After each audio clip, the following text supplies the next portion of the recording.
Auravindo Mira, Supreme Lord, Eternal Truth, let us obey Thee alone and live according to truth. Sri Aurobindo Study Circle, Birmitrapur, welcome you all to observe the 36th Relics Installation Day on 17th April 2020 at 5 p.m. through a digital study circle. Your role to conduct this study circle online is appreciable. Come, let us stay in and defeat the fear at this crucial juncture by remaining in the consciousness of the Mother. Let us all pray for the well-being of all creation. Victory to the Divine Mother. Silence with organ music for 5 minutes.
devotional song by Rasraj. तेरे संसार के फुलवारी में सारे सुमन हैं हम प्यारे प्यारे, तेरे आशाओं के आसमानों में झिलमिलाते हम कल के सितारे, तेरे संसार के फुलवारी में। तेरी किरणों की झर में नहाते हुए भीनी खुशबू हवा में बिखरते हुए, तेरी किरणों की झर में नहाते हुए भीनी खुशबू हवा में बिखरते हुए, बांटे सबको ये खुशियाँ हमारे, सारे सुमन हैं हम प्यारे प्यारे, तेरे संसार के फुलवारी में। तेरी करुणा की मोती पिरोते हुए तेरी पूजा की थाली में सजते हुए, तेरी करुणा की मोती पिरोते हुए तेरी पूजा की थाली में सजते हुए, रोज गाएं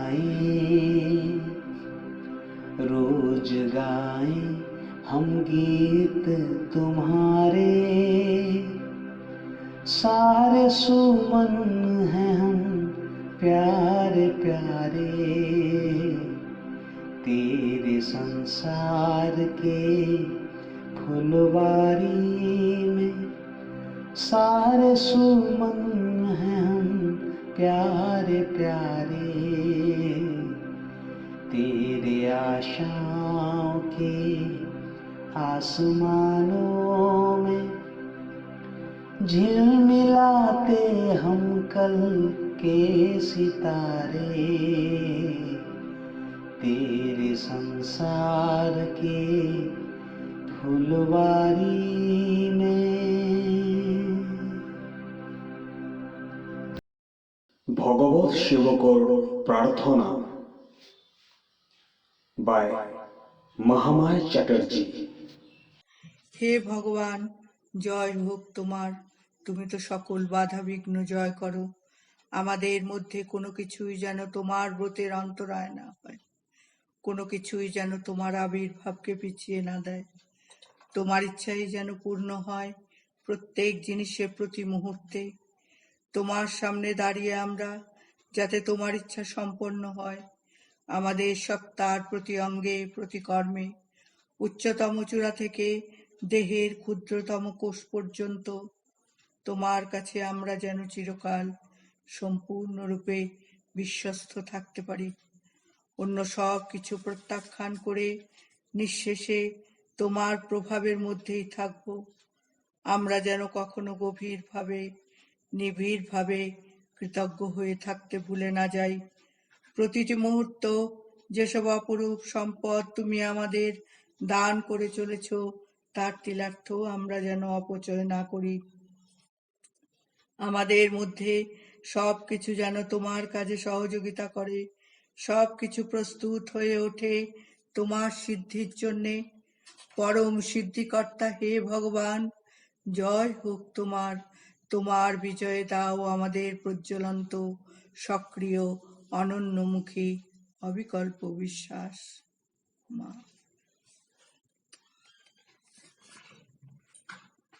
ରାଧାର ପ୍ରାର୍ଥନା by ନିରୁପମା ମିଶ୍ର।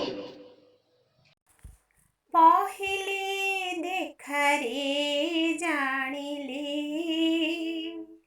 ପ୍ରାଣ ପ୍ରଭୁ ଈଶ୍ୱର, ହୃଦୟ ଦେବତା ଘେନିବା ହେଉ ଅର୍ଘ୍ୟ ମୋହର। ସବୁ ମୋ ଭାବନା ଆବେଗ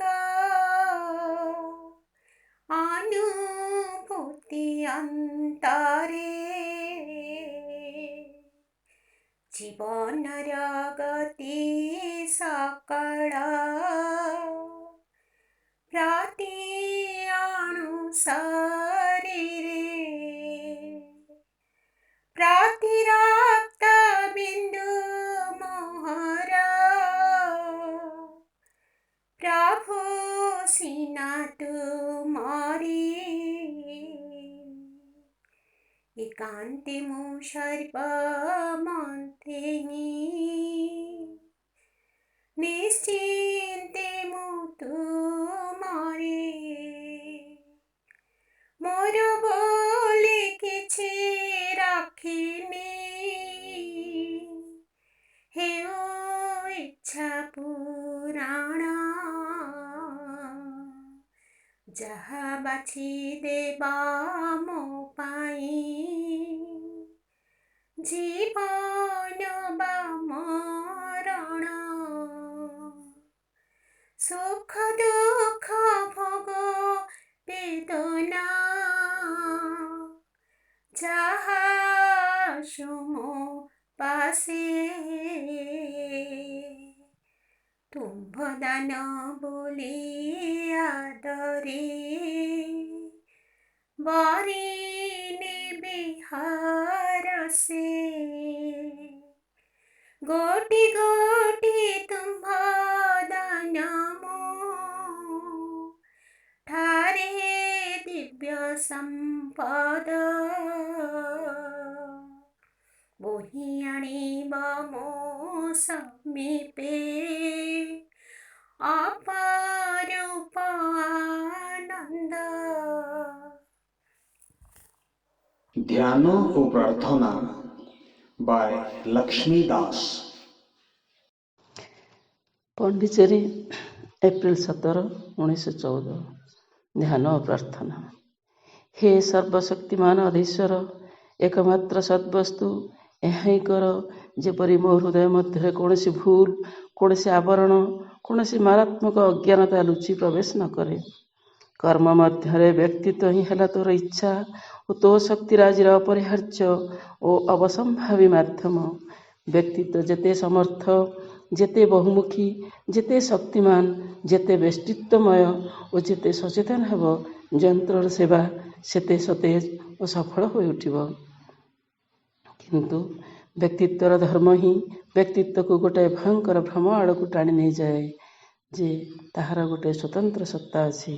ଫଳତଃ ଧୀରେ ଧୀରେ ତାହା ଗୋଟାଏ ଆବରଣ ରୂପେ ଦଣ୍ଡାୟମାନ ହୁଏ ତୋର ଏବଂ ତୁ ଯାହା ଉପରେ କାର୍ଯ୍ୟ କରିବାକୁ ଚାହୁଁ ତା ମଧ୍ୟରେ। ଆରମ୍ଭରୁ ଆବରଣ ହୁଏ ନାହିଁ, ଅଭିବ୍ୟକ୍ତିର ସମୟରେ ନୁହେଁ, କିନ୍ତୁ ଫେରିବା ପଥରେ, ଅର୍ଥାତ୍ ତୋର ଏକନିଷ୍ଠ ସେବକ ନ ହୋଇ, ଯନ୍ତ୍ର ନ ହୋଇ, ତୋର ପ୍ରାପ୍ୟକୁ ଯଥାଯଥ ଭାବରେ ତୋତେ ଫେରାଇ ନ ଦେଇ, ଅର୍ଥାତ୍ ତୋର କର୍ମାନୁସାରେ ଶକ୍ତିର ସ୍ଫୁରଣ ହେବାକୁ ନ ଦେଇ। ବ୍ୟକ୍ତିତ୍ୱର ପ୍ରବୃତ୍ତି ହେଲା ଏହି ଶକ୍ତିର କିଛି ଅଂଶକୁ ନିଜ ସକାଶେ ରଖିଦେବା, ଏହି ଧାରଣା ସହ ଯେ ମୁଁ ଏହି କାର୍ଯ୍ୟ କରୁଛି, ସେହି କାର୍ଯ୍ୟ କରୁଛି, ମୁଁ ହିଁ ପ୍ରଶଂସାର ପାତ୍ର। ହେ ଦୁଷ୍କର୍ମୀ ମାୟା, ହେ ତାମସୀ ମିଥ୍ୟା, ଆଜି ତୁମେ ସବୁ ଧରା ପଡ଼ିଛ, ତୁମମାନଙ୍କର ମୁଖା ଖସି ପଡ଼ିଛି। ଏହା ହିଁ ସେହି କରାଳ କୀଟ ଯେ କର୍ମର ଫଳ ଖାଇଯାଏ, ତାର ସମସ୍ତ ପରିଣାମ ବ୍ୟର୍ଥ କରେ। ହେ ଭଗବାନ, ପ୍ରେମମୟ ପ୍ରଭୁ, ଅଦ୍ୱିତୀୟ ସଦ୍ବସ୍ତୁ, ମୁଁ ଏହି ବୋଧକୁ ଦୂର କର। ବର୍ତ୍ତମାନ ବୁଝିପାରୁଛି, ଯେତେଦିନ ପର୍ଯ୍ୟନ୍ତ ଏହି ଅଭିବ୍ୟକ୍ତ ବିଶ୍ୱ ରହିବ, ସେତେଦିନ ପର୍ଯ୍ୟନ୍ତ ତୋର ଅଭିବ୍ୟକ୍ତି ସକାଶେ ଏହି ମୁଁର ପ୍ରୟୋଜନ ହେବ। ଏହି ମୁଁକୁ ଲୋପ କରିଦେବା, ତାହାକୁ ଖର୍ବ ବା ଦୁର୍ବଳ କରିଦେବାର ଅର୍ଥ ଅଭିବ୍ୟକ୍ତିର ଯନ୍ତ୍ରରୁ ଅଂଶତଃ ବା ସମଗ୍ରତଃ ତୋତେ ବଞ୍ଚିତ କରିବା। କିନ୍ତୁ ଯେଉଁ ବସ୍ତୁକୁ ସମ୍ପୂର୍ଣ୍ଣ ରୂପେ ଓ ନିଃଶେଷରେ ନିର୍ମୂଳ କରିବାକୁ ହେବ ତାହା ହେଲା ଏହି ମାୟାମୟ ଅନୁଭବ। ଏହି ମାୟାମୟ ବୋଧ ଯେ ମୁଁ ଏକ ପୃଥକ ବସ୍ତୁ। କୌଣସି ମୁହୂର୍ତ୍ତରେ କୌଣସି ଘଟଣାରେ ଏକଥା ଭୁଲିଲେ ଚଳିବ ନାହିଁ ଯେ ତୋ ବାହାରେ ଏହି ମୁଁର କୌଣସି ସତ୍ୟ ନାହିଁ। ହେ ମଧୁମୟ ରାଜରାଜ, ଦିବ୍ୟ ପ୍ରଭୁ, ମୋର ହୃଦୟରୁ ଏହି ମାୟାକୁ ଉତ୍ପାଟନ କରିଦେ, ଯେଉଁଥିରେ ତୋର ସେବକ ଶୁଦ୍ଧ ଓ ଏକନିଷ୍ଠ ହୋଇ ତୋ ପାଖରେ ତୋର ସମସ୍ତ ପ୍ରାପ୍ୟକୁ ସମ୍ପୂର୍ଣ୍ଣ ଫେରାଇ ଦେଇପାରେ। ଏହା ହିଁ କର। ମୁଁ ନୀରବରେ ଯେପରି ଏହି ପରମ ଅଜ୍ଞାନକୁ ବୁଝିପାରେ ଏବଂ ଚିରକାଳ ସକାଶେ ଏହାକୁ ଦୂର କରିପାରେ। ମୋ ହୃଦୟରୁ ଏହି ଅଜ୍ଞାନର ଛାୟାକୁ ଅପସାରିତ କର ଏବଂ ତାହା ସ୍ଥାନରେ ତୋର ଆଲୋକ ଏକଛତ୍ର ଅଧୀଶ୍ୱର ରୂପେ ରାଜତ୍ୱ କରୁ। ମା।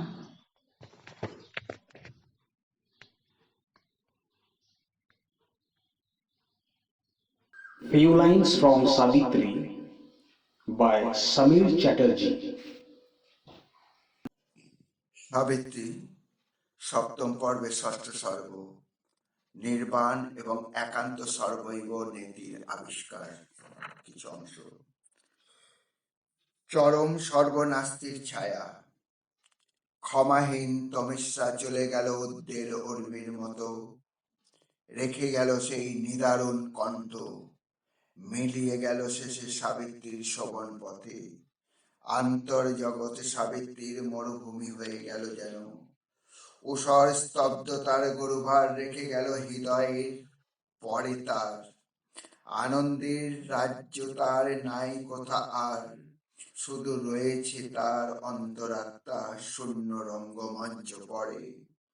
অজ্ঞাত শাশ্বত ইচ্ছার অপেক্ষায় ঊর্ধ্ব হতে তখন নেমে এলো মহিয়ান কণ্ঠ এক। সেই কণ্ঠ হৃদয়কে স্পর্শ করে, দেখা দেয় অন্তরাত্মাকে আলোকের বাণী রাত্রির বাণীর পরে। অতলের কণ্ঠ আকর্ষণ করে স্বর্গের প্রত্যুত্তর, ঝঞ্ঝার শক্তিকে ধাবন করে এলো সূর্যের শক্তি। হে জীব, শত্রুর কাছে তোমার রাজ্য খুলে ধরো না, লুকিয়ে রাখো ক্ষণতরে তোমার আনন্দের রাজ সম্পদ। মহাকাল আর নিয়তি খোঁজ পায় না যেন তার পদঘাট, রুদ্র বেগে আঘাত করে না যেন এসে তোমার তোরণের পরে। লুকিয়ে রাখো যথাসাধ্য তোমার স্বতন্ত্র সত্তার সম্পদ, তোমার গভীরে জ্যোতির্ময় প্রকারের আড়ালে, যতদিন না তা হয়ে ওঠে বৃহত্তর এক সাম্রাজ্যের অঙ্গ। আপন আত্মার জন্য শুধু আপন আত্মা জয় করা হয় না, তৃপ্তি চিরস্থায়ী হবে না একটি রাজ্য অধিকার করে। দুঃসাহসে পণ করো সব তোমার, সমস্ত জগৎ হয়ে উঠুক তোমার।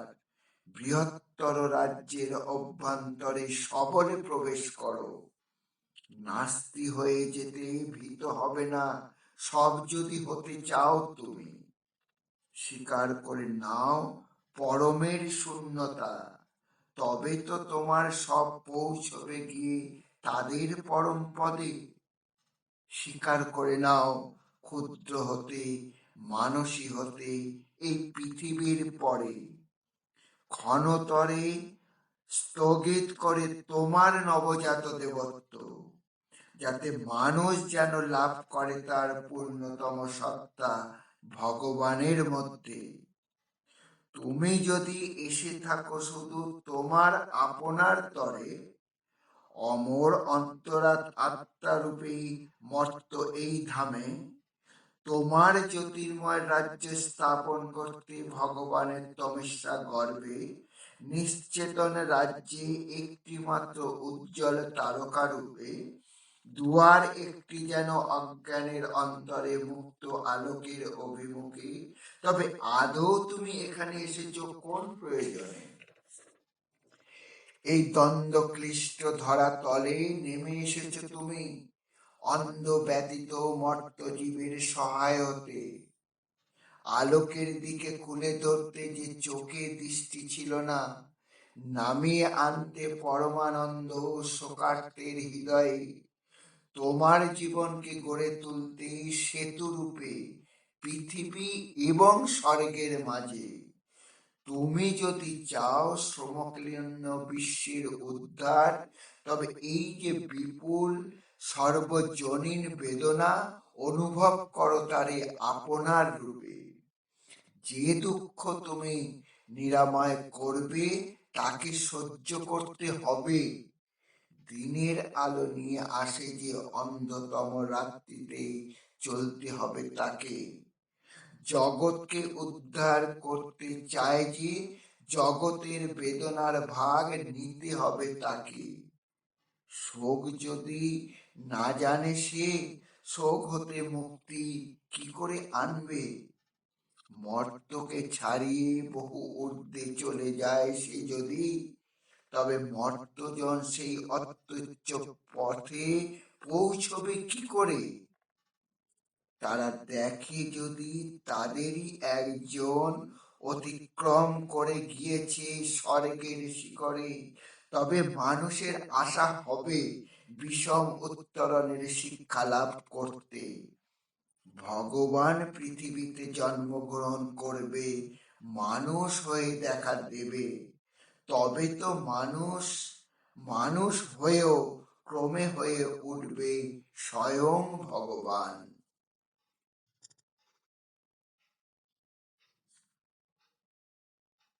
The Mother by Kishore Kumar Panda. ମା ବହି ତୃତୀୟ ଅଧ୍ୟାୟ।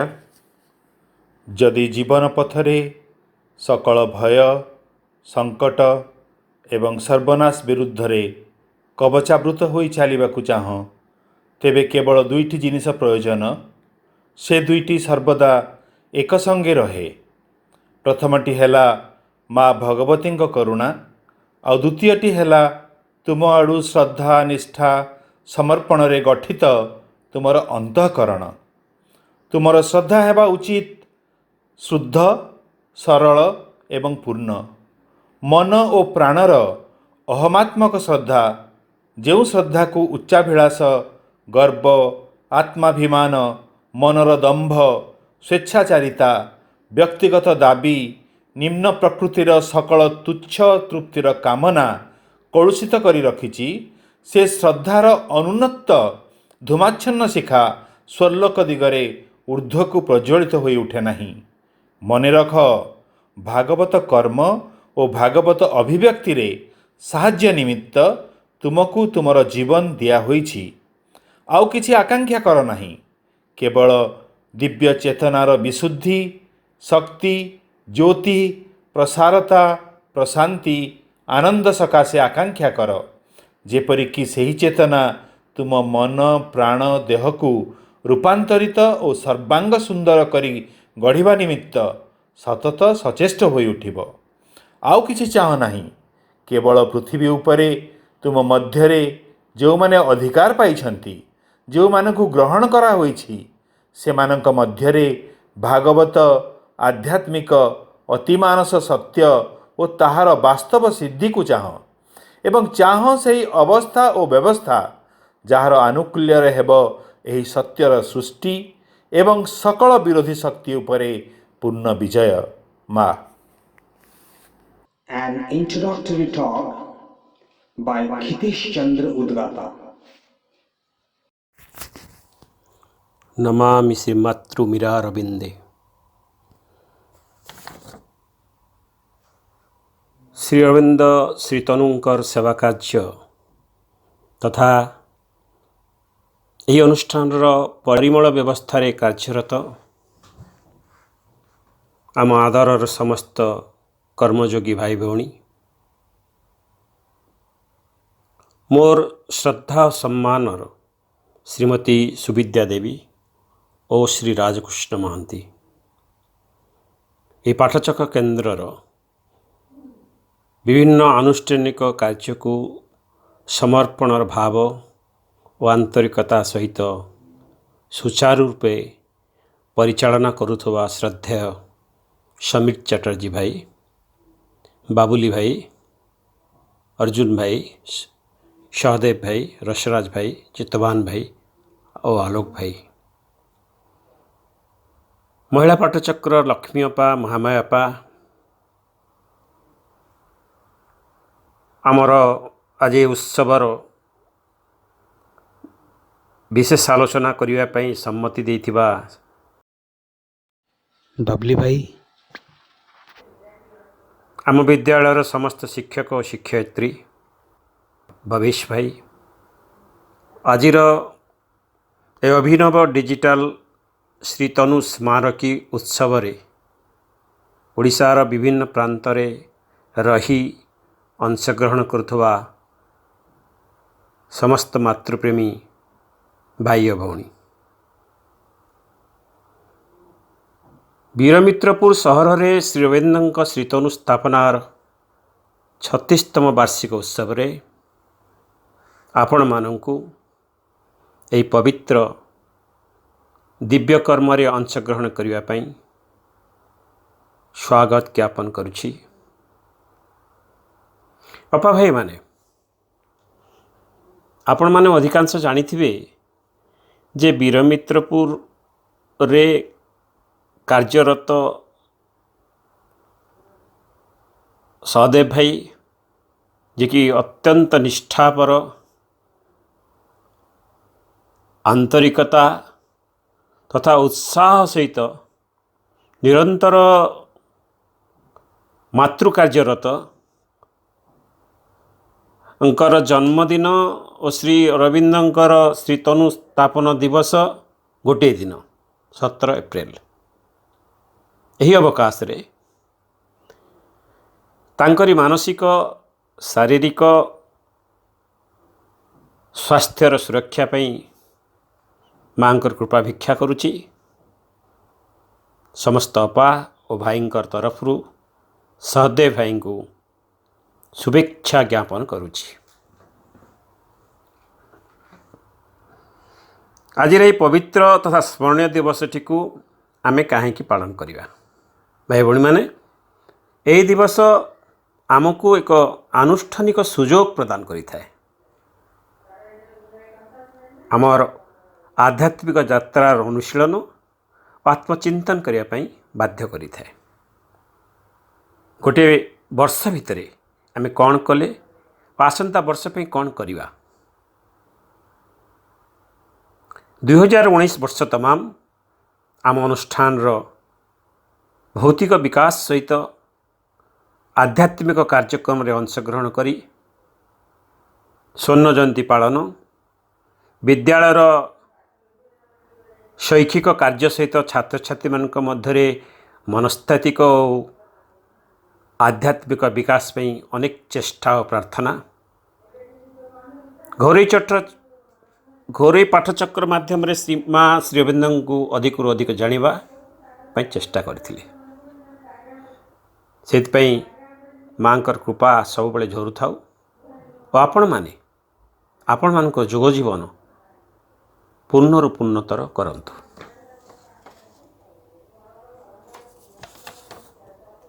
स्वर्ण जयंती परवर्ती 50 वर्ष यात्रार साक्षी अनंत बटवृक्ष आम आस्पृहार अग्नि को प्रज्वलित करुथाउ। गोष्ठी जीवन सहित एक ही लक्ष्य को सम्मुख रखी माँ चाहूथुबा प्रेम, स्नेह, साहसिकता, उदारता, एक स्वार्थविहीन आलोकपूर्ण गोटे छोटे समाज निर्माण करने चेष्टा करिबा। एटी श्रीवेद्र गोटे बाणी मन पड़े से कहते मन रख भागवत कर्म और भागवत अभिव्यक्ति साहाय्य निमित्त तुमको तुम जीवन दिखाई आ किछि आकांक्षा कर ना आ किछि चाह ना। केवल पृथ्वी उपरे तुम मध्य जो माने अधिकार पाइछंती, जो मान को बछा सेमानक मध्य भागवत आध्यात्मिक अतिमानस सत्य और ताहार वास्तव सिद्धि को चाह एवं चाह से अवस्था व्यवस्था जार आनुकूल्य रहब यही सत्यर सृष्टि एवं सकल विरोधी शक्ति उपर पूर्ण विजय। बाबा भाई मैंने श्रीबंदर तनुर उपस्थिति अर्थात परम प्रभुंकर प्रत्यक्ष उपस्थिति श्रीमंदिर भितर जितेबले आमर मन प्राण स्थिर हो जाए आम अंतर्मुखी हो जाऊँ प्रभुंकर शक्ति और ज्योतिर उत्ताप ग्रहण करने योग्य हो उठा किंतु गोटे शर्त पूरण करने अपरिहार्य ताहला आमर ग्रहणशीलता नमनीयता समर्पण इत्यादि भावर इत्यादि गुणर विकास करने पड़ो माँ कहते to know is good to live is better to be that is perfect एठिक माँ 7 मार्च 1914 प्रेयर मेडिटेशन आम जीवन दिशारी हो माँ कहते तुम प्रेम को जीवन में फलित करने को हम चतुर्दिगरे विकीर्ण करने को हम एपरी प्रबल भावे और साफल्य सहित जो माने आम संस्पर्श आसवे से माने समस्ते पाइबे बलबीर्य नवजीवन और ज्ञान लोक शक्तिर प्रयोजन जीवन को निरामय करने दुख कष्टर मुक्त करने शांति और अटल विश्वास जन्माई वेदना को मूलपोछ करी ता स्थान रे यथार्थ सुख प्रतिष्ठा निमंते आम मध्य प्रवेश कर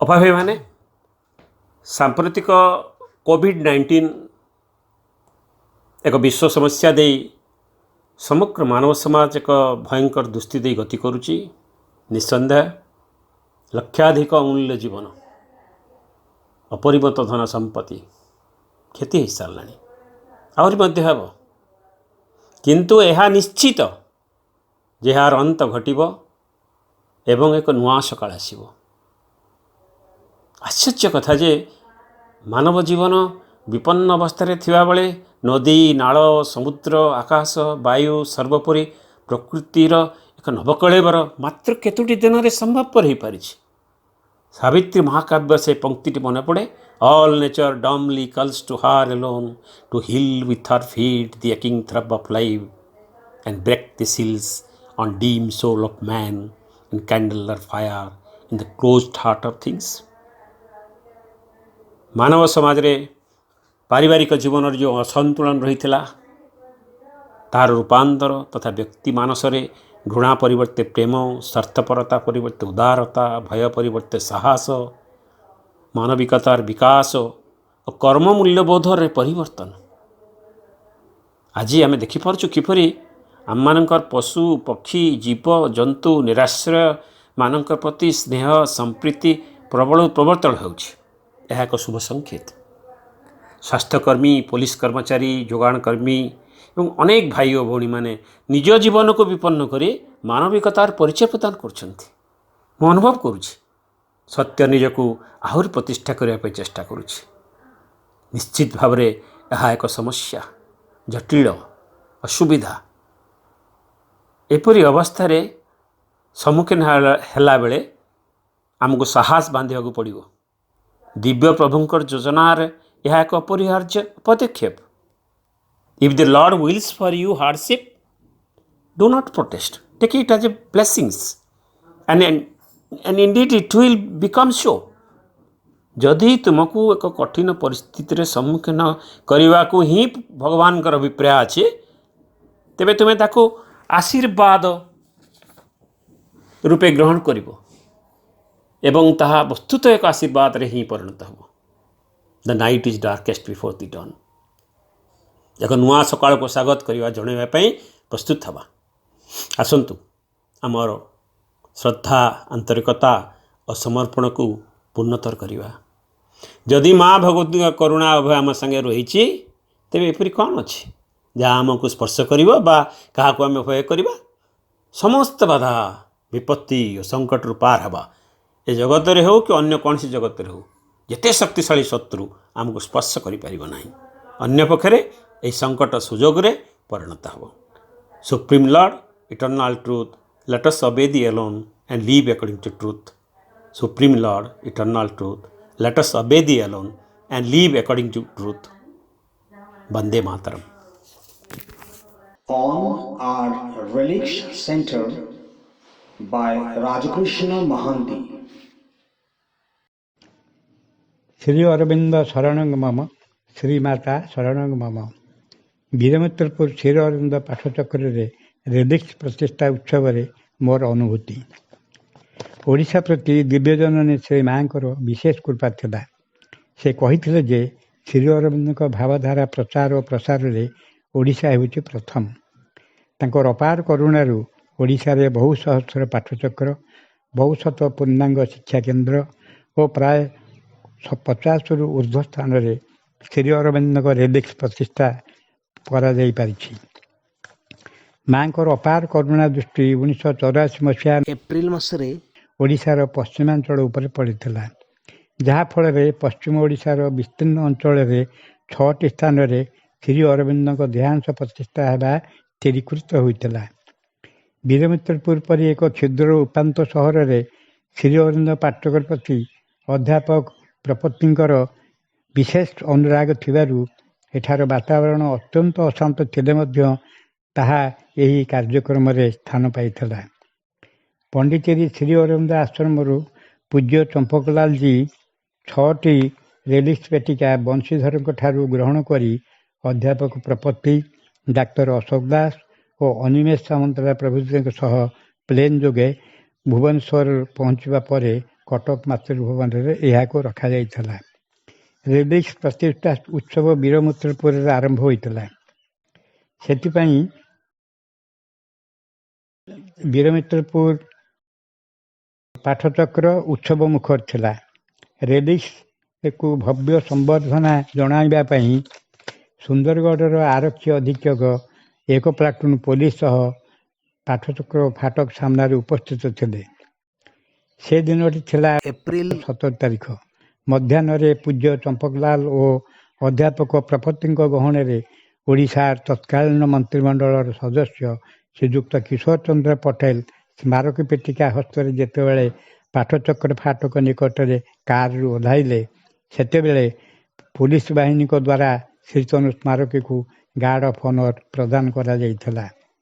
ଫାଟକ ସମ୍ମୁଖରେ ପାଠଚକ୍ରର ସମସ୍ତ ସଭ୍ୟସଭ୍ୟାଙ୍କର ଉପସ୍ଥିତିରେ ସଭାପତି ଶ୍ରୀଯୁକ୍ତ ଏନ୍.ଡି. ଭଟ୍ଟାଚାର୍ଯ୍ୟ ମନ୍ତ୍ରୀ ମହୋଦୟଙ୍କ ହସ୍ତରୁ ତାହାକୁ ଗ୍ରହଣ କରି ପାଠଚକ୍ର ପ୍ରାଙ୍ଗଣରେ ଏକ ସୁସଜ୍ଜିତ ଅସ୍ଥାୟୀ ମଣ୍ଡପରେ ସର୍ବସାଧାରଣଙ୍କ ଦର୍ଶନ ପାଇଁ ରଖିଥିଲେ।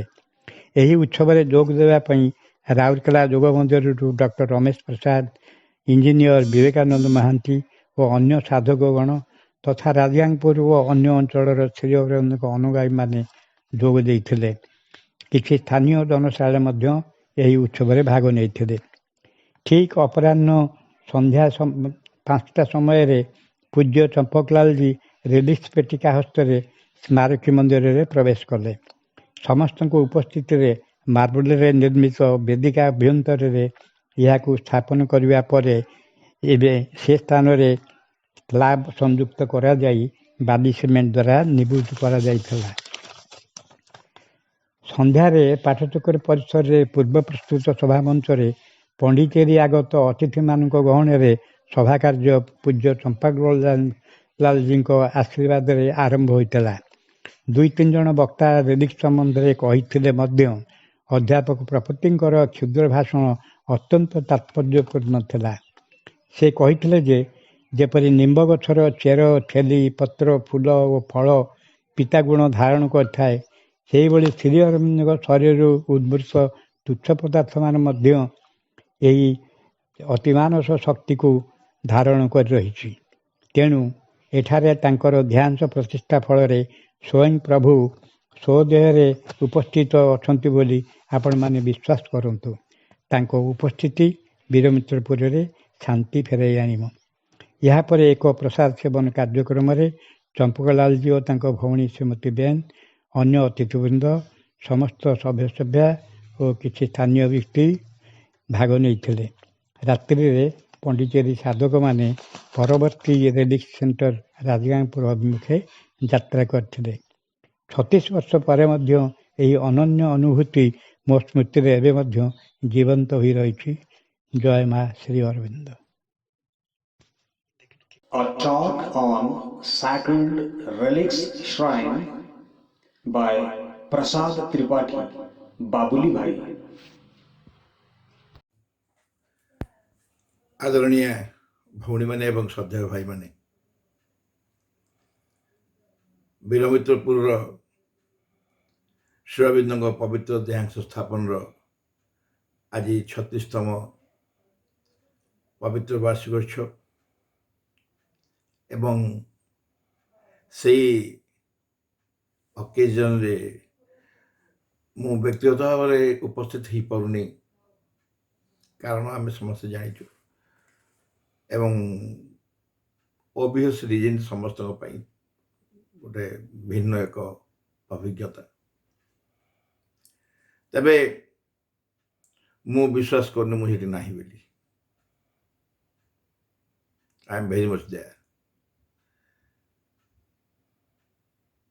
आपण माने जेमती पवित्र समाधि को स्पर्श करुचंती एवं प्रणाम करुचंती मोर भी अनुभव होची मु भी सेठी आपमान भीतर अछि कहीं ना एम तो देखिए बोले ओडिशार सब अनुष्ठान मो निजर अनुष्ठान भली लगे किंतु वीरमित्रपुर सहित एक स्वतंत्र संपर्क जाननी कहीं माँ को कार्य करुवा अवस्था भितर कि बहु आगुरी से संपर्क में मोर विशेष किसी धारणा नहीं कि व्यक्तिगत भाव में बहुत बेसी ऑब्लाइज आप मान पाखे वीरमित्रपुर अनुष्ठान पाखे बहुत कृतज्ञ आप समस्त को यही कार्यक्रम में अभिनंदन जनाऊँगी एवं मोर श्रद्धा और शुभेच्छा जनाऊँगी भाई भाई मैंने गत अल्प किसी दिन तले आम से सुवर्ण जयंती पालन करते आम अनुष्ठान मुझे मोर जहाँ मन पड़ू मुझे बोधे मत स्वर्गपुरी रहा लगुच no it was not an exaggeration मुझे एक्जागरेट कर कही मत स्वर्गपुरी लगुच स्वर्गपुरी तो आम के देखिनु किंतु निज भीतर जो अनुभव फल मोर गोटे हठात भीतर आसला प्रकाश करने कहला भितर कही आप मैंने यही अनुष्ठान को स्वर्ग सहित समान कर देइछन्ति पुणी किछि दिन पर यही किछि दिन तले आम स्कूल भिजिट करिया जाइथिलु किंतु भिजिट करिया संभव हेलानी बोली खाली प्रणाम कर चली आसलु मोर ठीक एक्जाक्टली से अनुभव मध्य रिपीट है मु भल के जाने ये आपमानकर विशेष कहार किसी गौरव नहीं ये काम करिसेंति बोली केवल माँ को कृपा किंतु आपमानकर गौरव ये जे आप कार्य संपृक्त हो पार्टी माँ को जंत्र हो पार्टी से दृष्टि निश्चय आपमानकर बहुत बेसी गुरुत्व रही गौरव रही एबे जो 36तम आम पवित्र देहांश पीठ स्थापन 36तम वार्षिकोत्सव पालन करुँ भाई भाई मैंने आम मान जिते से पवित्र देहांश पाखे प्रणाम करूँ मोर व्यक्तिगत धारणा जहाँ बोध हुए आम से गुरुत्व देकी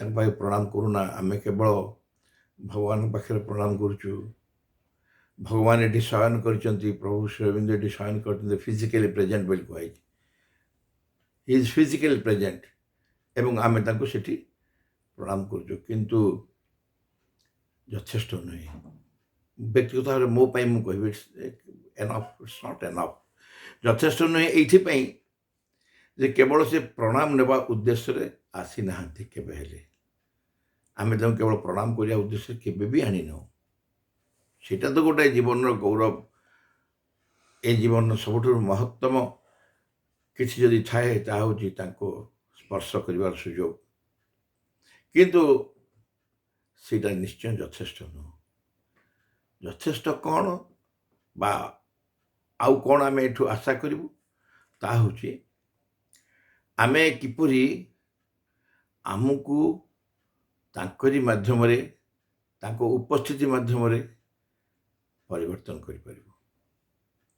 ଏବଂ ସିଏ ଆମ ମେଳକୁ ଆସିବାର କାରଣ, ଆମ ଅନୁଷ୍ଠାନ ମାଧ୍ୟମରେ ଆମ ପାଖକୁ ଆସିବାର କାରଣ ହେଲା ଆମକୁ ପରିବର୍ତ୍ତନ କରାଇବେ। ଏଇଟା ସବୁଠାରୁ ଗୁରୁତ୍ୱପୂର୍ଣ୍ଣ ଆବଶ୍ୟକତା। ଆମେ ତାଙ୍କୁ ଆଣି ଆମ ପାଖରେ ରଖିଛୁ, ବା ଭୁଲ କହିଲି, ସିଏ ଆମ ପାଖରେ ଆସି ରହିଛନ୍ତି ଏଇ ଉଦ୍ଦେଶ୍ୟରେ ଯେ ଆମକୁ ସୁଯୋଗ ଦେବେ ଯେଉଁ ପରିବର୍ତ୍ତନ ପାଇଁ ବା ଯେଉଁ ରୂପାନ୍ତର ପାଇଁ ମା ଏବଂ ଶ୍ରୀ ଅରବିନ୍ଦ ପୃଥିବୀକି ଆସିଛନ୍ତି, ଯାହାର ସମ୍ଭାବନା ଖାଲି ନୁହଁ, ସିଦ୍ଧାନ୍ତ ହେଇସାରିଛି। ଯାହା ସିଦ୍ଧାନ୍ତ ହେଇସାରିଛି, କାରଣ ମା ବହିରେ ନିଜେ ପ୍ରଭୁ ଲେଖିଛନ୍ତି, supramental change is a thing decreed and inevitable in the evolution of earth consciousness. ଅତିମାନସିକ ବିବର୍ତ୍ତନ ନିୟତି ନିର୍ଦ୍ଦିଷ୍ଟ ହେଇଯାଇଛି, ଅର୍ଥାତ୍ ଆମମାନେ ସମସ୍ତେ ବିବର୍ତ୍ତିତ ହେବା ପାଇଁ ବାଧ୍ୟ। ଆମର ମନ, ପ୍ରାଣ, ଶରୀର ରୂପାନ୍ତର ହେବା ପାଇଁ ବାଧ୍ୟ। ଆଉ ଚଏସ୍ ନାହିଁ କି ଚାନ୍ସ ନାହିଁ। ଚଏସ୍ ନାହିଁ, ହଉ ପଛେ ହଉ, ମୋର ଦରକାର ନାହିଁ, ସେମିତି କହିବା ସମ୍ଭାବନା ନାହିଁ। ଆମେ ମଣିଷ ଜୀବନ ପାଇଛୁ, ମଣିଷ ହେଇ ଜନ୍ମ ହେଇଛୁ, ତାମାନେ ବିବର୍ତ୍ତନ ଧାରାରେ ଆମକୁ ଅତିମାନ ହେବା ପାଇଁ ହିଁ ପଡ଼ିବ। ଏକଥା ନିୟତି ନିର୍ଦ୍ଦିଷ୍ଟ ହେଇଯାଇଛି, ସିଦ୍ଧାନ୍ତ ହେଇଯାଇଛି ଭଗବାନ ପାଖରେ। ସେ ଦୃଷ୍ଟିରୁ ପରମ ପ୍ରଭୁଙ୍କ ଦେହାଂଶ ଆମକୁ ଅନେକ ସାହାଯ୍ୟ କରିବେ। ସୁଯୋଗ, ତାଙ୍କୁ ସ୍ପର୍ଶ କରିବା ମାତ୍ରେ ସେଇ ଶକ୍ତି ଆମେ ସ୍ପର୍ଶ କରିବୁ ଯେଉଁ ଶକ୍ତି ପୃଥିବୀରେ ରୂପାନ୍ତର ପ୍ରକ୍ରିୟାକୁ ଅନ୍ତିମ ପର୍ଯ୍ୟାୟରେ ନେଇ ପହଞ୍ଚିବା ପାଇଁ ଆସିଛନ୍ତି। ଭାଇ ଭଉଣୀମାନେ, ଏ କଥା ଆମରି ଜୀବନରେ ଆମେ ସମ୍ଭବ କରିବା ପାଇଁ ଚେଷ୍ଟା କରିବା। ମନେ ନାହିଁ ମୁଁ ବୀରମିତ୍ରପୁରରେ এই କଥା ଅତୀତରେ କହିଛି କି ନାହିଁ। ଯଦି କହିଥାଏ ତାହେଲେ ଦୟାକରି ଆଉଥରେ ଶୁଣନ୍ତୁ, କାରଣ ଏଇଟା ପ୍ରାସଙ୍ଗିକ ବୋଲି କହୁଛି। ଥରେ ପ୍ରଣବଦାଙ୍କ ପାଖରେ ବସିଥିଲୁ ଆମମାନେ ପଣ୍ଡିଚେରୀରେ। ପ୍ରଣବଦା କହୁ କହୁ ବଡ଼ କେମିତି ବ୍ୟଗ୍ରତା ସହକାରେ କହିବା ଆରମ୍ଭ କଲେ। କହିଲେ, ଶଙ୍କର ଆସିଥିଲେ, ପ୍ରଚାର କଲେ ବ୍ରହ୍ମ ସତ୍ୟ ଜଗତ ମିଥ୍ୟା, ଏବଂ ତାଙ୍କର ସତ୍ୟକୁ ତାଙ୍କର ଶିଷ୍ୟମାନେ ଗ୍ରହଣ କଲେ, ପାଳନ କଲେ। ବେଦାନ୍ତ। ତାପରେ ଆସିଲେ ବୁଦ୍ଧଦେବ। ବୁଦ୍ଧଦେବ ଆସି ପ୍ରଚାର କଲେ କାମନାର ବିନାଶ, ଦୁଃଖର ବିନାଶ ଏବଂ ନିର୍ବାଣ ପ୍ରାପ୍ତି।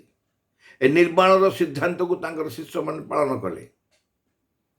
ଏମିତି ଯେଉଁ ଯେଉଁ ଆଧ୍ୟାତ୍ମିକ ଗୁରୁମାନେ ଅତୀତରେ ଆସିଛନ୍ତି ବା ଅବତାରମାନେ ଆସିଛନ୍ତି, ସେମାନେ ତାଙ୍କର ତତ୍ତ୍ୱକୁ ପ୍ରକାଶ କରିଛନ୍ତି।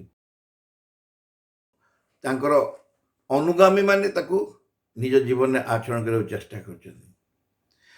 ମା ଆଉ ଶ୍ରୀ ଅରବିନ୍ଦ ଆସିଲେ ପୃଥିବୀକି, ଅତିମାନ ଶକ୍ତିକୁ ଅବତରଣ କରାଇଲେ ଏବଂ এই ବିଶ୍ୱକୁ ରୂପାନ୍ତରିତ କରିବା ପାଇଁ, ମନୁଷ୍ୟର ଜୀବନକୁ ରୂପାନ୍ତରିତ କରିବା ପାଇଁ, ମନୁଷ୍ୟ ମଧ୍ୟରେ ଅତିମାନ ଜାତିକୁ ସୃଷ୍ଟି କରିବା ପାଇଁ ଯାହା ଯାହା ଆବଶ୍ୟକ, ସେଥିପାଇଁ ସବୁ ପ୍ରାଥମିକ ପଦକ୍ଷେପ ଶେଷ କଲେ।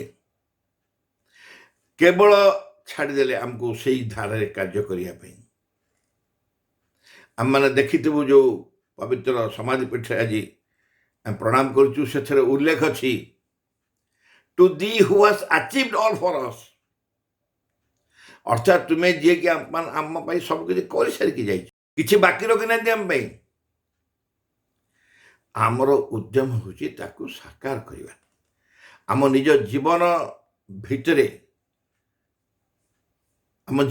ଆମେ ସାକାର କରିବା। ମାଙ୍କୁ ପ୍ରାର୍ଥନା କରିବା, ମା ଯେ ପର୍ଯ୍ୟନ୍ତ ମୋର ରୂପାନ୍ତର ନ ହେଇଛି ବା ଯେ ପର୍ଯ୍ୟନ୍ତ ମୋର ଚୈତ୍ୟ ପୁରୁଷର ଆବିଷ୍କାର ନ ହେଇଛି, ସେ ପର୍ଯ୍ୟନ୍ତ ମୁଁ ଶରୀର ଛାଡ଼ିବି ନାହିଁ। ମୋତେ ଦୟାକରି କୃପା କରି ସେଇଦିନ ଯାଏ ରଖ ଯେତେବେଳେ ମୁଁ ମୋ ଭିତର ଚୈତ୍ୟ ରୂପାନ୍ତର କରିବାକୁ ସମ୍ଭବ ହେବ, ତାପରେ ଏଇ କାର୍ଯ୍ୟଟା ସମ୍ଭବ ହେଇପାରିବ। ପବିତ୍ର ଦେହାଂଶ ଆଣିବା ଉଦ୍ଦେଶ୍ୟରେ, ଭଗବାନଙ୍କୁ ଏଠିକି ଆଣି ସ୍ଥାପନ କରିବା ଉଦ୍ଦେଶ୍ୟ ପଛରେ ଏହା ହିଁ ହେଉଛି ଲକ୍ଷ୍ୟ। ଆମ ଗାଁରେ ଇଲେକ୍ଟ୍ରିକ୍ ଲାଇଟ୍ ଲାଗିଗଲେ ଯେମିତି ଆମ ଘର ଆଲୋକିତ ହେବ ନାହିଁ, ଘରକୁ କନେକ୍ସନ୍ ନେବା ପାଇଁ ପଡ଼ିବ, ଘରେ ସେଇ କନେକ୍ସନ୍ ଲାଗିଲେ ହିଁ ଘର ଆଲୋକିତ ହେବ। ସେମିତି ପବିତ୍ର ଦେହାଂଶ ଆଣିଲା ପରେ ସମ୍ଭାବନା ଆସିଗଲା ଆମକୁ ରୂପାନ୍ତର କରିବା ପାଇଁ। ତେଣିକି ଦାୟିତ୍ୱ ଆମର। ଭାଇ ଭଉଣୀମାନେ, ଗୋଟେ ଅତ୍ୟନ୍ତ ଭିନ୍ନ ଏକ ଅବସ୍ଥାରେ ଆମେ ବର୍ତ୍ତମାନ ଅଛୁ। ଯଦି ଏଇ ସମୟକୁ ମୁଁ ଆଲୋଚନା କରେ, ଆପଣ ଯେଉଁ ସମୟରେ ବର୍ତ୍ତମାନ ଅଛୁ ଆମେ, ଏ ସମୟ ଆସିବା ପଛରେ ଆମର କିଛି ଭୂମିକା ନାହିଁ। ଆମେ କହିପାରିବା କି ଆମର କିଛି ଭୂମିକା ନାହିଁ ବୋଲି? ମତେ କାହିଁ ଲାଗେ ଏ ସମୟ ପଛରେ ଗୋଟେ କିଛି ଭଗବାନଙ୍କର ସିଦ୍ଧାନ୍ତ ଅଛି। ଆମମାନେ ଯେତିକି ବର୍ତ୍ତମାନ ଡିସିପ୍ଲିନ୍ ହେଇଯାଇଛୁ, ଯେତିକି ଶୃଙ୍ଖଳିତ ହେଇଯାଇଛୁ, ସ୍ୱୟଂ ଭଗବାନ ଆସି କହିଥିଲେ ହୁଏତ ଆମେ ହେଇନଥାନ୍ତୁ, କିନ୍ତୁ ଗୋଟେ ଅବସ୍ଥାରେ ପଡ଼ି ଆମେ ଶୃଙ୍ଖଳିତ। ଅର୍ଥାତ୍ ଆମ ଜୀବନରେ ଆମେ ଶୃଙ୍ଖଳିତ ହେଇପାରିବୁ, ଏହାର ଗୋଟେ ବିଶ୍ୱାସ ବର୍ତ୍ତମାନ ଆସିଛି। ଯଦି ହୁଏତ ଏଇଭଳିଆ ଶୃଙ୍ଖଳିତ ଅବସ୍ଥାରେ ଆମେ ଅତୀତରେ ରହିଥାନ୍ତୁ, ଏ ଶିକ୍ଷା ଦେବା ପାଇଁ ଏଭଳି ଏକ ମହାମାରୀ ଦରକାର ପଡ଼ିନଥାନ୍ତା। ଏ ସମ୍ପର୍କରେ ଅନେକ ଆଲୋଚନା ଅଛି, ମା ସୁରେନ୍ଦ୍ରଙ୍କ ଅଛି। ଏହା ଯେତେବେଳେ ପୃଥିବୀରେ ଘଟୁଛି, ଏ ଘଟିବା ବେଳେ ମା ଓ ଶ୍ରୀଅରବିନ୍ଦ ପୁରା ଜାଗ୍ରତ ଅଛନ୍ତି। ମୁଁ ଆପଣଙ୍କ ପାଖରେ ଅଳ୍ପ ସମୟ 10-15 ମିନିଟ୍ ପାଇଁ ରସରାଜ ମୋତେ ଅନୁରୋଧ କରିଥିଲେ, ମୁଁ ହଁ କହିଥିଲି। ମୁଁ ଅଧିକ ସମୟ କହୁନି। ଏଇ ଦିନେ ଦୁଇ ଦିନ ଭିତରେ ମୁଁ ଦୈନିକ ଯେଉଁ 1-2ଟା ପୃଷ୍ଠା ସାବିତ୍ରୀ ଆବୃତ୍ତି କରେ, ତା ଭିତରେ ହଠାତ୍ ମୋ ପାଇଁ ଗୋଟେ କେତୋଟି ପଙ୍କ୍ତି ଆସିଗଲା ପ୍ରଭୁଙ୍କର। ମୁଁ ସେଇ ପଙ୍କ୍ତିଟି ଆବୃତ୍ତି କରିବି ଏବଂ ସେ ଆବୃତ୍ତି ଭିତରେ ଆପଣ ନିଶ୍ଚୟ ବୁଝି ନେବେ ବର୍ତ୍ତମାନ ସମୟରେ ଏହାର ଆବଶ୍ୟକତା କେତେ। এটা ହେଉଛି ବୁକ୍ 2 କାଣ୍ଟୋ 6 ଶେଷ ପୃଷ୍ଠା, କାଣ୍ଟୋ 6 ଶେଷ ପୃଷ୍ଠାରେ। Oh, surely one day he shall come to our cry. One day he shall create our life anew and alter the magic formula of peace and bring perfection to the scheme of things.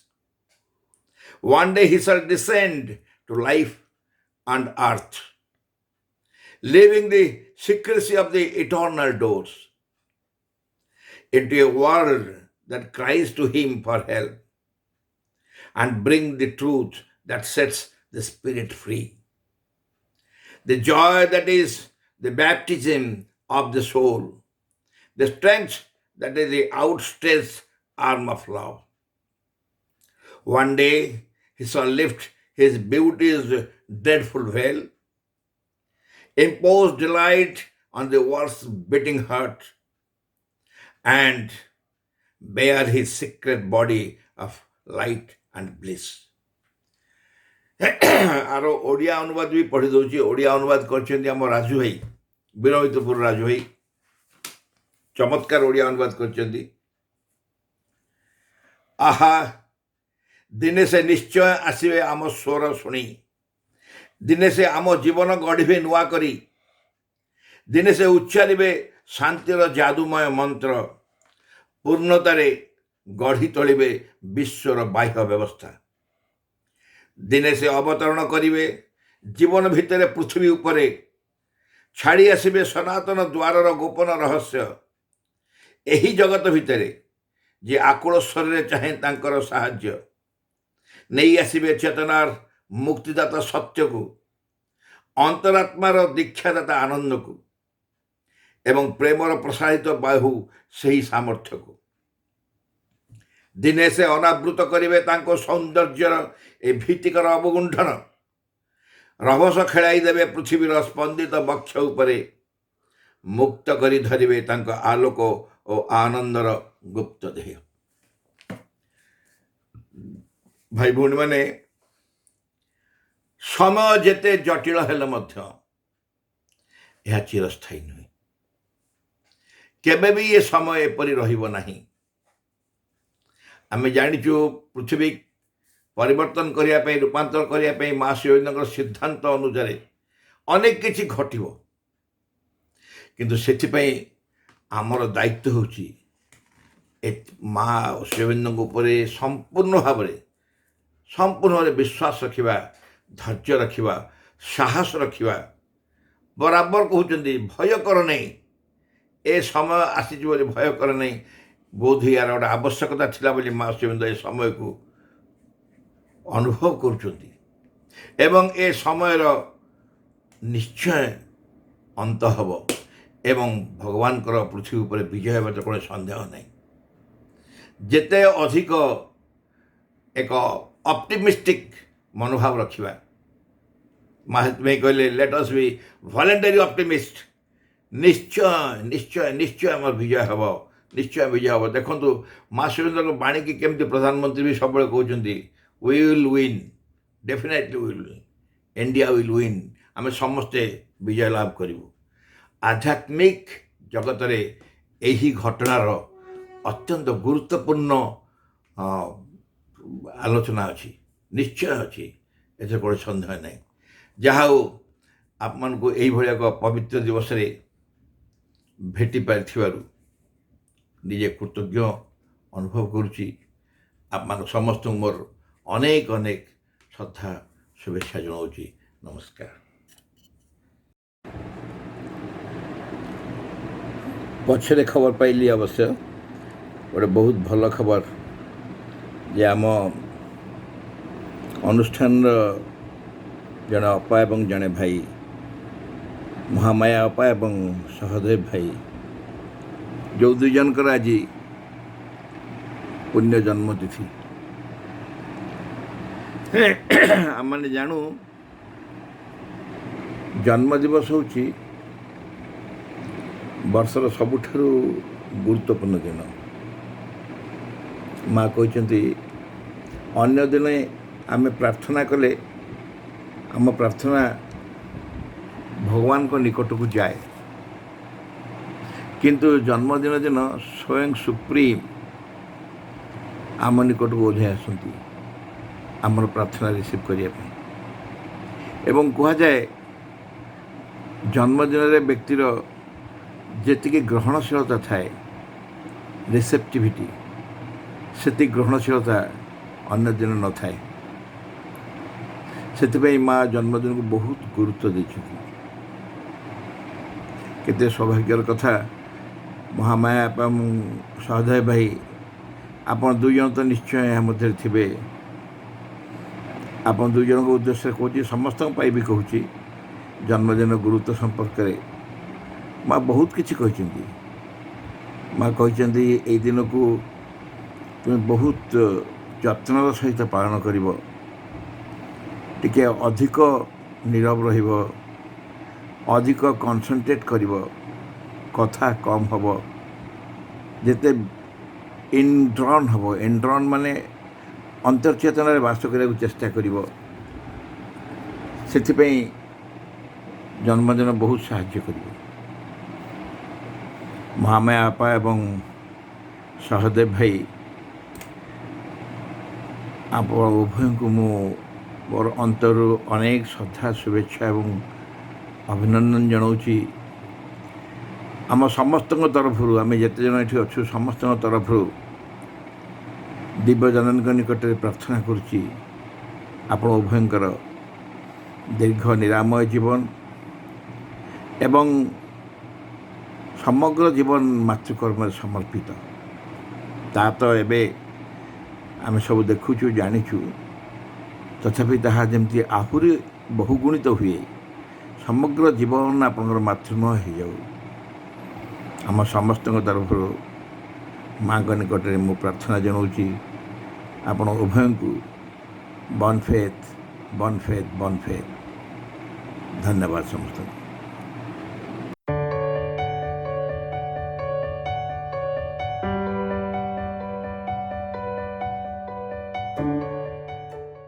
Durga Stotra by Narayan Sahu.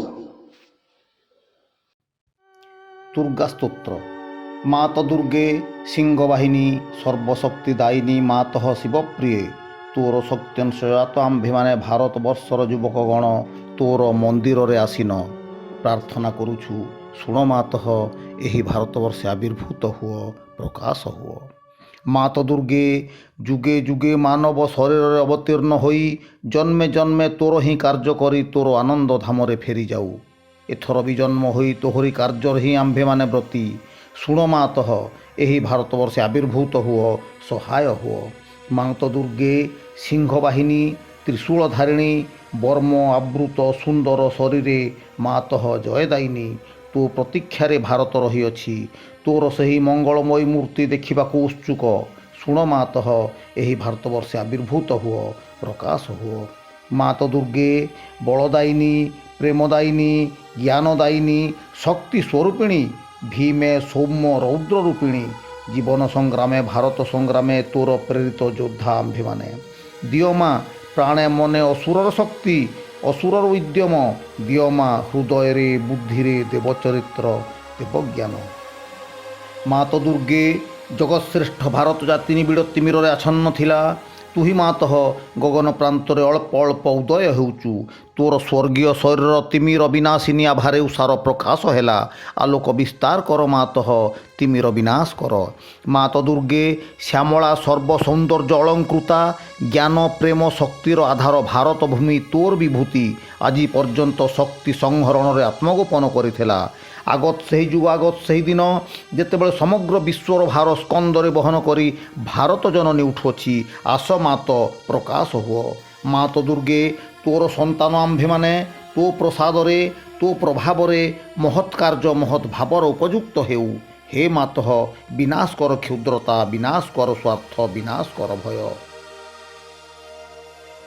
ମାତଃ ଦୁର୍ଗେ Kali ରୂପିଣୀ ନୃମୁଣ୍ଡମାଳିନୀ ଦିଗମ୍ବରେ କୃପାଣ ପାଣି ଦେବୀ ଅସୁର ବିନାଶିନୀ କ୍ରୂର ନିନାଦରେ ଅନ୍ତସ୍ଥ ହରିପୁ ବିନାଶ କର। ଗୋଟିଏ ବି ଯେପରି ଆମ୍ଭମାନଙ୍କ ମଧ୍ୟରେ ଜୀବିତ ରହି ନପାରେ। ବିମଳ ନିର୍ମଳ ଯେପରି ହେଉ, ଏହି ପ୍ରାର୍ଥନା ମାତଃ, ପ୍ରକାଶ ହୁଅ। ମାତ ଦୁର୍ଗେ ସ୍ୱାର୍ଥ ଭୟ କ୍ଷୁଦ୍ରାଶୟତାରେ ମ୍ରିୟମାଣ ଭାରତ। ହେ ମାତଃ, ଆମ୍ଭମାନଙ୍କୁ ମହତ୍ କର, ମହତ୍ ପ୍ରୟାସୀ କର, ଉଦାର ଚେତା କର, ସତ୍ୟ ସଂକଳ୍ପ କର, ଯେପରି ଆଉ ଅଳ୍ପାସି ନିଶ୍ଚେଷ୍ଟ ଅଳସ ଭୟଭୀତ ନ ହେଉ। ମାତ ଦୁର୍ଗେ ଯୋଗ ଶକ୍ତି ବିସ୍ତାର କର। ଆମେ ହିଁ ତୋର ପ୍ରିୟ ଆର୍ଯ୍ୟ ସନ୍ତାନ। ଆମ୍ଭମାନଙ୍କ ମଧ୍ୟ ଲୁପ୍ତ ଶିକ୍ଷା ଚରିତ୍ର ମେଧାଶକ୍ତି ଶ୍ରଦ୍ଧା ଭକ୍ତି ତପସ୍ୟା ବ୍ରହ୍ମଚର୍ଯ୍ୟ ସତ୍ୟ ଜ୍ଞାନ ବିକାଶ କରି ଜଗତରେ ବିତରଣ କର। ମାନବ ସହାୟ ଦୁର୍ଗତି ନାଶିନୀ ଜଗଦମ୍ବେ, ପ୍ରକାଶ ହୁଅ। ମାତ ଦୁର୍ଗେ ଅନ୍ତସ୍ତରୀପୁ ସଂହାର କରି ବାହାରର ବାଧାବିଘ୍ନ ନିର୍ମୂଳ କର। ବଳଶାଳୀ ପରାକ୍ରମୀ ଉନ୍ନତ ଚେତା ଆର୍ଯ୍ୟ ଜାତି ଭାରତର ପବିତ୍ର କାନନେ ଉର୍ବର କ୍ଷେତ୍ରେ ଗଗନ ସହଚର ପର୍ବତ ତଳେ ପୂତ ସଳିଳା ନଦୀ ତୀରେ ଏକତା ପ୍ରେମ ସତ୍ୟ ଶକ୍ତି ଶିଳ୍ପ ସାହିତ୍ୟ ବିକ୍ରମ ଜ୍ଞାନରେ ଶ୍ରେଷ୍ଠ ହୋଇ ନିବାସ କରୁ। ମାତୃଚରଣରେ ଏହା ହିଁ ପ୍ରାର୍ଥନା, ପ୍ରକାଶ ହୁଅ। ମାତ ଦୁର୍ଗେ ଆମ୍ଭମାନଙ୍କ ମଧ୍ୟରେ ଯୋଗ ବଳରେ ପ୍ରବେଶ କର। ଆମ୍ଭେମାନେ ହୋଇ ଉଠିବୁ ତୋର ଯନ୍ତ୍ର, ଅଶୁଭ ବିନାଶୀ ତରବାରୀ, ଅଜ୍ଞାନ ତିମିର ବିନାଶୀ ପ୍ରଦୀପ। ହେ ମାତଃ, ଭାରତର ଯୁବକଗଣଙ୍କର ଏହି ବାସନା ପୂର୍ଣ୍ଣ କର। ଯନ୍ତ୍ରୀ ହୋଇ ଯନ୍ତ୍ର ଚଳାଅ, ଅଶୁଭ ହନ୍ତ୍ରୀ ହୋଇ ତରବାରୀ ଘୁରାଅ, ଜ୍ଞାନଦୀପ୍ତି ପ୍ରକାଶିନୀ ହୋଇ ପ୍ରଦୀପ ଧର, ପ୍ରକାଶ ହୁଅ। ମାତ ଦୁର୍ଗେ ତୋତେ ପାଇଲେ ଆଉ ବିସର୍ଜନ କରିବୁ ନାହିଁ। ଶ୍ରଦ୍ଧା ଭକ୍ତି ପ୍ରେମର ଡୋରରେ ବାନ୍ଧି ରଖିବୁ। ଆସ ମାତଃ, ଆମ୍ଭମାନଙ୍କ ମନ ପ୍ରାଣ ଶରୀରରେ ପ୍ରକାଶ ହୁଅ। ବୀରମାର୍ଗ ପ୍ରଦର୍ଶନୀ ଆସ, ଆଉ ବିସର୍ଜନ କରିବୁ ନାହିଁ। ଆମ୍ଭମାନଙ୍କ ସମଗ୍ର ଜୀବନ ହେଉ ନିରବଚ୍ଛିନ୍ନ ଦୁର୍ଗା ପୂଜା। ଆମ୍ଭମାନଙ୍କର ସକଳ କାର୍ଯ୍ୟ ଅବିରତ ପବିତ୍ର ପ୍ରେମମୟ ଶକ୍ତିମୟ ମାତୃ ସେବାବ୍ରତ ହେଉ। ଏହା ହିଁ ପ୍ରାର୍ଥନା ମାତଃ, ଭାରତରେ ଆବିର୍ଭୂତ ହୁଅ, ପ୍ରକାଶ ହୁଅ, ପ୍ରକାଶ ହୁଅ। Silence with organ music, 2 minutes.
you